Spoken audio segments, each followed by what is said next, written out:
अस्सलाम वालेकुम। Hello and welcome back to the channel. Dear students, कैसे हैं आप सब? आई होप कि आप सब बहुत ही अच्छे से होंगे एंड आई होप कि आपकी जो प्रिपरेशन है वो अच्छी जा रही होगी। इससे पहले हमने साइंस का पेपर पैटर्न देखा था। अगर आपने वो वाले वीडियो अभी तक नहीं देखा, वो जाके देखना, क्योंकि वहाँ पर मैंने आपको समझाया कि आपके एग्ज़ामिनेशन में कैसे क्वेश्चंस आएंगे और किस चैप्टर में ज़्यादा क्वेश्चंस आपको देखने को मिलेंगे। ठीक है, ये है आपका फ़िज़िक्स का सिलेबस। एंड इससे पहले हमने बायो के क्वेश्चंस करे थे। एंड बायो में मैंने आपको बोला था कि हमारे पास बायोलॉजी में 28 मार्क्स होते हैं। एंड मैंने आपको उसका गेस भी दिया था। और गेस क्या होता है? गेस होती है प्रोबेबिलिटी, क्वेश्चन को कितना, मतलब कितनी प्रोबेबिलिटी है एक क्वेश्चन आपके एग्ज़ाम में आ सकता है। बस इतना हम आपको बता सकते हैं एज पर आवर एक्सपीरियंस। ठीक है ना? हम आपको, जैसे मैंने आपको इंग्लिश में गैस दिया था और आपको बहुत सारे क्वेश्चंस वहाँ से आए थे। लॉन्ग आंसर टाइप क्वेश्चंस बहुत सारे आए थे and short answer type questions भी आए थे।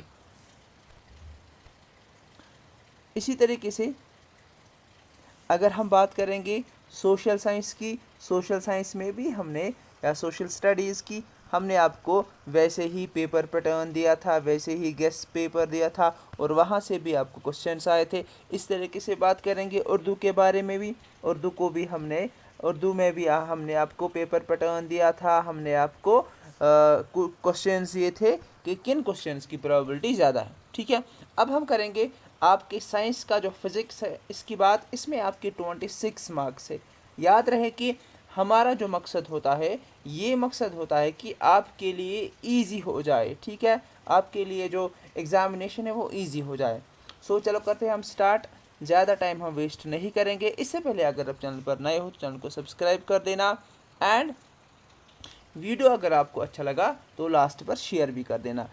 ये आपको याद रखना है कि ये जो यूनिट है ये आपका सिलेबस में नहीं है। ठीक है, दैट मीन्स आपकी ये जो 4 यूनिट्स है इसमें आपको 26 मार्क्स है।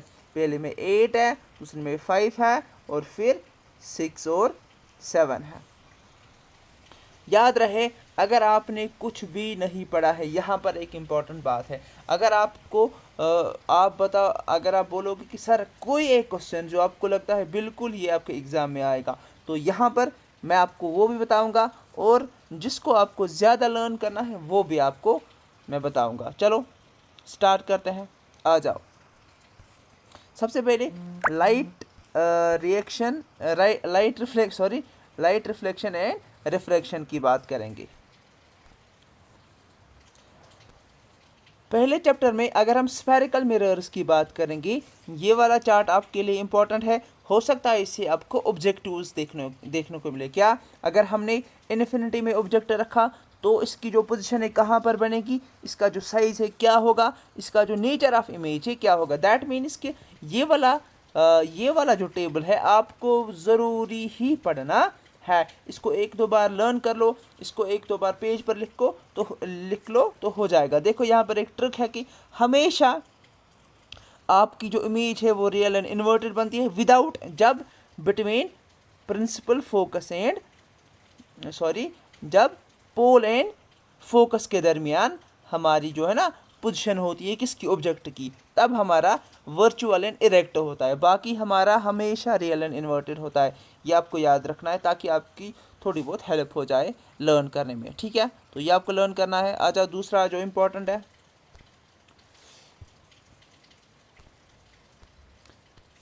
जब आपने चार्ट लर्न किया है तो आपको ये इमेजेस भी लर्न करनी है। ठीक है, so this is also important. अगर आपने वो चार्ट लर्न किया है तो आपको ये भी ध्यान में रखना है। आज वो कनकेव का था और ये कन्वेक्स का था, दोनों ही इम्पोर्टेंट है। दोनों ही चार्ट जो है ना इम्पोर्टेंट है। नेचर ऑफ इमेज दोनों का सेम रहता है और ये सब आपको लर्न करना है। बात करेंगे मैग्निफिकेशन की। मैग्निफिकेशन की डेफिनेशन आप लर्न करो, हो सकता है इससे आपका जो है ना एक ऑब्जेक्टिव निकल आए। डेफिनेशन एंड इसकी जो है फॉर्मूला आपको लर्न करनी है। आ जाओ और एक क्वेश्चन देखते हैं। ये रही इसकी फार्मूला, मैग्नीफिकेशन।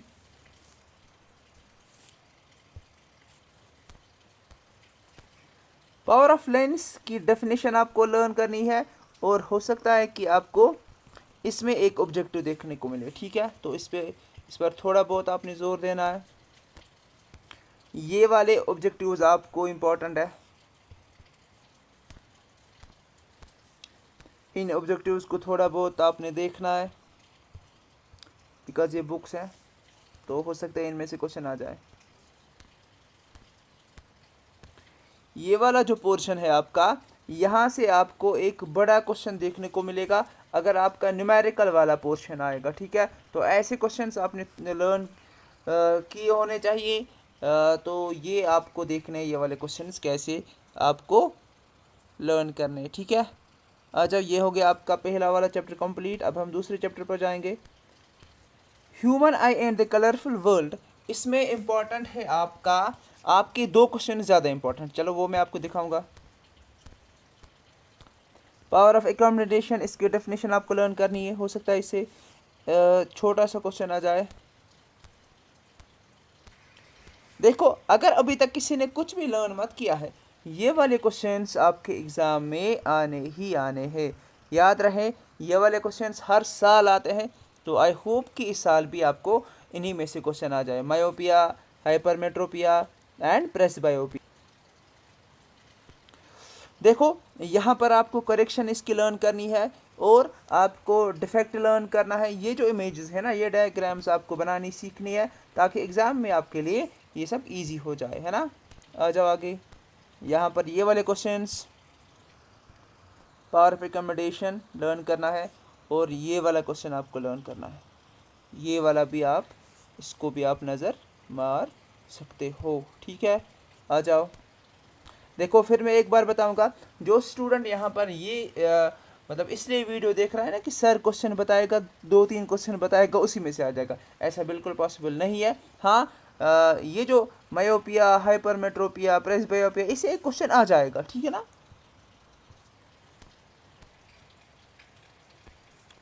अब आ जाओ, आपका तीसरा चैप्टर है इलेक्ट्रिसिटी, इलेक्ट्रिक करंट और सर्किट। आपको थोड़ा बहुत इसके बारे में पढ़ना है एंड इससे क्या क्वेश्चंस आ जाएंगे वो मैं आपको बताऊंगा।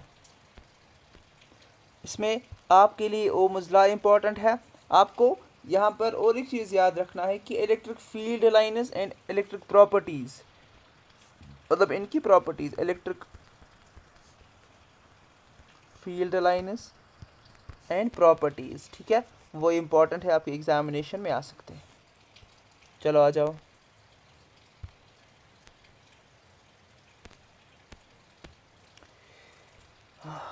ये वाला क्वेश्चन इम्पॉर्टेंट है, ये वाला क्वेश्चन आपके एग्ज़ाम में आ सकता है। Factors on which the resistance of a conductor depends, exam में आ सकता है, लर्न कर लेना। यहाँ से आपको ये वाला क्वेश्चन लर्न करना है और ये वाला क्वेश्चन आप लर्न कर लेना।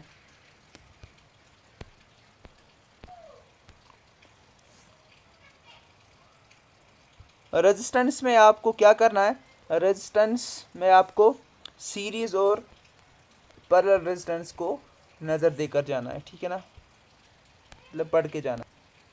ऐसे क्वेश्चंस आपके एग्जामिनेशन में देखने को मिलेंगे, तो इनको भी नज़र मार के आपको जाना है। इलेक्ट्रिक पावर से आपको एक क्वेश्चन देखने को मिलेगा, इसको आपको अच्छे से पढ़ना है। इलेक्ट्रिक पावर, ये दो क्वेश्चन पढ़ के जाना, इम्पोर्टेंट एग्ज़ाम में आ सकते हैं। चलो आ जाओ और देखते हैं। Magnetic effect of electric current बहुत ही ज़्यादा इम्पोर्टेंट है और इससे आपको छोटे क्वेश्चन आ सकते हैं, ठीक है ना, 4 मार्क्स के, 2 मार्क्स के, 3 मार्क्स के। सबसे पहले आपको इसमें क्या लर्न करना है और क्या पढ़ के आपको जाना है वो मैं आपको बताऊंगा। ये वाला ज़्यादा इम्पोर्टेंट है, ठीक है ना, राइट हैंड थंब रूल आपको पढ़ लेना है।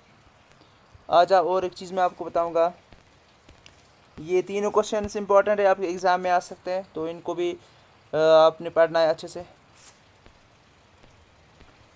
और ये वाला ऑब्जेक्टिव आपने पढ़ना है, हो सकता है आपको एग्ज़ाम में आ जाए। और एक इम्पॉर्टेंट चीज़ मैं आपको बताऊंगा जो आपको बहुत ही अच्छे से पढ़ना है, वो है magnetic field lines. Electric motor से एक बड़ा क्वेश्चन आ सकता है, इसलिए आपको ध्यान में रखना है। इलेक्ट्रिक मोटर से आपको बड़ा क्वेश्चन आ सकता है, ध्यान में रखना। ये तीनों क्वेश्चन इंपॉर्टेंट है, इसको नज़र मार के देना है, नज़र मार के आपको एग्जामिनेशन सेंटर जाना है, ठीक है ना। आ जाओ, और एक बड़ा क्वेश्चन आपको मैं दे रहा हूँ, ये आपके एग्ज़ाम में हर साल आता है, इस साल भी इसके चांसेस अच्छे हैं, प्रोबेबिलिटी है कि ये भी आपके एग्ज़ाम में आ जाए। ये छोटा सा क्वेश्चन आपके एग्ज़ाम में आ सकता है, इलेक्ट्रिक जनरेटर आपके एग्ज़ाम में आ सकता है। इन क्वेश्चंस को पढ़ के जाना इम्पोर्टेंट है।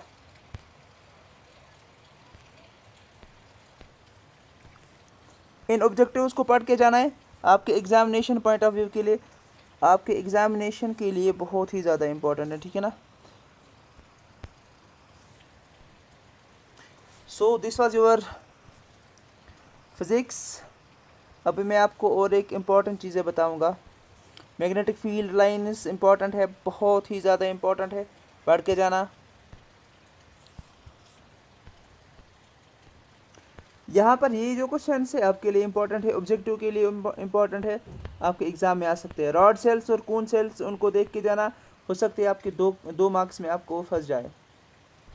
अब मैं आपको लास्ट में बताऊंगा कि आपके लिए क्या क्या इम्पोर्टेंट है, जो आप मतलब नटशेल में याद रखोगे, ठीक है। देखो, अगर हम बात करेंगे मैग्नेटिक इफेक्ट ऑफ करंट की, वहाँ पर आपको मोटर ठीक है ना, वो लर्न करना है, इलेक्ट्रिक मोटर। इस तरीके से वहाँ पर आपको मैग्नेटिक फील्ड लाइंस के बारे में लर्न करना है, वहाँ पर आपको रूल्स के बारे में लर्न करना है, ठीक है ना।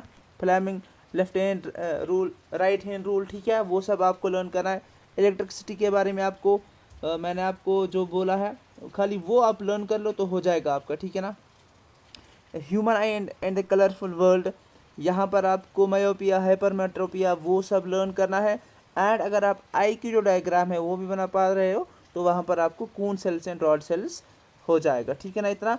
और अगर हम बात करेंगे इस कलरफुल वर्ल्ड के बारे में ना, मतलब वहाँ पर आपको ये सब क्वेश्चंस आ जाएंगे। इसके साथ साथ इसके साथ साथ वो क्वेश्चंस भी आ सकते हैं कि why the colour of sky is blue, वो सब क्वेश्चंस, या टिंडल इफेक्ट आपके एग्ज़ाम में आ सकता है। लाइफ रिफ्लेक्शन एंड रिफ्रैक्शन में आपको क्या पढ़ना है, यहाँ पर आपको पढ़ना है कि पोजीशन इमेज की कहाँ पर कैसे बनती है, या साइन कन्वेंशंस आपको लर्न करने हैं, ठीक है ना। इमेज डिस्टेंस, ऑब्जेक्ट डिस्टेंस, उसमें क्वेश्चंस आपको आ सकते हैं। अगर आपने पहले से ये सब पढ़ा है तो आपको इन चीज़ों को रिविजन करना है, तो आपका हो जाएगा अच्छे से। लेकिन अगर आपने अभी तक ये सब नहीं पढ़ा, आपको ये पता नहीं है कि मैं क्वेश्चन को कैसे आंसर लिखूँगा, तो आपके लिए बहुत ही ज़्यादा मुश्किल है, ठीक है ना।